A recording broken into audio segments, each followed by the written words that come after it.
Ajudar les dones que han patit un càncer de mama a reinserir-se en el món laboral. Aquest és l'objectiu que persegueix el projecte impulsat per l'associació Xarxa en Rosa, en col·laboració amb l'Ajuntament de Vilanova del Vallès, l'Associació d'Empresaris de Vilanova i la Unió Empresarial Intersectorial. La iniciativa defensa l'acompanyament de les dones no només durant el tractament de la malaltia, sinó també després de la recuperació. La societat en si es preocupa moltíssim de lo que és la dona durant el tractament, vull dir, cada vegada hi ha més metges especialistes i hi ha equips més multidisciplinars que s'encarreguen de la persona durant, però un cop et donen l'alta mèdica s'obre un món totalment nou i estàs totalment sol.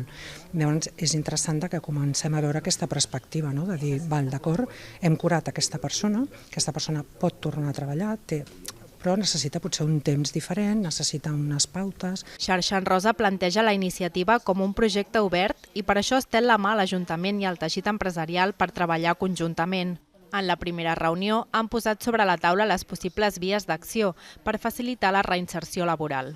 Uns protocols, unes accions concretes, ja et deia, de conscienciació, de mirar inclús dintre del teixit quines són les necessitats explícites i veure aviam si el col·lectiu que vingués de dones que hagin passat un tractament de càncer després podrien, prèvia una formació concreta, potser reubicar-les dintre del propi municipi, però potser en altres companyies. Des de l'Ajuntament de Vilanova del Vallès obren també la porta a extrapolar aquestes mesures a altres patologies. Aquest projecte comença enfocat amb les dones i, com deia abans, el podrem extrapolar a altres àmbits, no? I anar-lo ampliant, extrapolant a qualsevol altres tipus de patologies. Segons dades aportades per Xarxa en Rosa, el 2024 hi va haver al voltant de 344 casos de dones amb càncer de mama al Vallès Oriental. Recorden que la participació conjunta de la societat és clau per facilitar el camí a les dones que volen refer la seva vida després del càncer.